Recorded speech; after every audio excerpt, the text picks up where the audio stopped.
Assam study চেনেলৰ পৰা সকলোকে আকৌ এবাৰ নমস্কাৰ। আৰু আজি মই লৈ আহিছোঁ আন এটা ভিডিঅ'। আজি ভিডিঅ'টো মই প্ৰস্তুত কৰিছোঁ জীৱনী সাহিত্যৰ ওপৰত। জীৱনী সাহিত্যৰ ওপৰত থকা প্ৰথম প্ৰশ্ন হ'ল ধন্য নৰতনু ভাল সৈয়দ আব্দুল মালিকে শ্ৰীমন্ত শংকৰদেৱক লৈ ৰচনা কৰা জীৱনী ভিত্তিক উপন্যাস। প্ৰকাশ হৈছিল 1987 চনত। 2 নম্বৰ, সৈয়দ আব্দুল মালিকে মহাপুৰুষ মাধৱদেৱক লৈ ৰচনা কৰা জীৱন ভিত্তিক উপন্যাসখনৰ নাম হ'ল প্ৰেম অমৃতৰ নদী। প্ৰকাশ হৈছিল 1999 চনত। 3 নম্বৰ, সৈয়দ আব্দুল মালিকে জ্যোতিপ্ৰসাদ আগৰৱালাক কেন্দ্ৰ কৰি লিখা জীৱনভিত্তিক উপন্যাসখনৰ নাম হ'ল ৰূপতীৰ্থৰ যাত্ৰী। ৰূপতীৰ্থৰ যাত্ৰী 3টা খণ্ডত বিভক্ত। প্ৰথম খণ্ডৰ নাম যাত্ৰী প্ৰকাশ হৈছিল 1963 চনত। দ্বিতীয় খণ্ডৰ নাম পথ প্ৰকাশ হৈছিল 1965 চনত। তৃতীয় খণ্ডৰ নাম যাত্ৰাশেষ প্ৰকাশ হৈছিল 2001 চনত।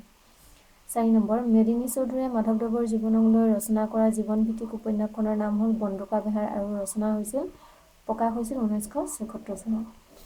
5 নম্বৰ, বিষ্ণুপ্ৰসাদ ৰাভাৰ জীৱনক কেন্দ্ৰ কৰি লিখা মেদিনী চৌধুৰীৰ উপন্যাসখনৰ নাম হ'ল ফেৰেঙ্গা দাও আৰু প্ৰকাশ হৈছিল 1982 চনত।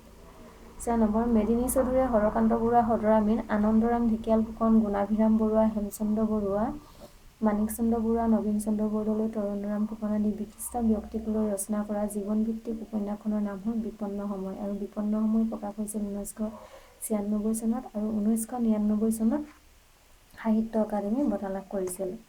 7 নম্বৰ, চন্দ্ৰপ্ৰসাদ শইকীয়াই জ্যোতিপ্ৰসাদ আগৰৱালাৰ জীৱনক লৈ লিখা জীৱনভিত্তিক উপন্যাসখনৰ নাম হ'ল তোৰে মোৰে আলোকৰে যাত্ৰা আৰু তোৰে মোৰে আলোকৰে যাত্ৰা প্ৰকাশ হৈছিল 1992 চনত আৰু 2000 চনত অসম প্ৰকাশন পৰিষদ বঁটা লাভ কৰিছিল।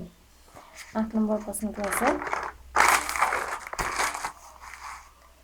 জাৰকেলি নাহিকে উপাম লক্ষ্মীনন্দন বৰাই মহাপুৰুষ শ্ৰীমন্ত শংকৰদেৱক লৈ ৰচনা কৰিছিল আৰু প্ৰকাশ হৈছিল 1996 চনত।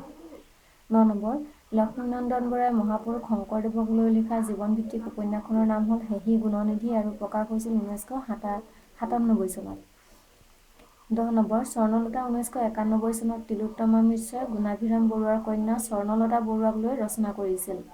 11 নম্বৰ, অভিযাত্ৰী নিৰুপমা বৰগোহাঁইয়ে চন্দ্ৰপ্ৰভা শইকীয়ানীৰ জীৱনক লৈ ৰচনা কৰিছিল। প্ৰকাশ হৈছিল 1993 চনত আৰু সাহিত্য অকাডেমি বঁটা লাভ কৰিছিল 1997 চনত। 12, অম্বিকাগিৰি ৰায়চৌধুৰীৰ জীৱনক লৈ লিখা দুখন জীৱনভিত্তিক উপন্যাস হ'ল কুমুদ গোস্বামীৰ উল্কা পোহৰ 1985 চনত প্ৰকাশ হৈছিল আৰু সূৰ্যৱতা ৰায়চৌধুৰীৰ জীৱন প্ৰেমৰ অতন্দ্ৰ অনল। গতিকে জীৱনভিত্তিক উপন্যাস সম্পৰ্কে আজি মই 12টা পইণ্ট বা 12টা প্ৰশ্ন উত্তৰ দিলোঁ। ইয়াৰ পাছত মই আৰু দিবলৈ চেষ্টা কৰিম। যদি ভিডিঅ'টো ভাল পায় তেতিয়াহ'লে লাইক কৰিব, শ্বেয়াৰ কৰিব আৰু ছাবস্ক্ৰাইব কৰিব নাপাহৰিব। ধন্যবাদ।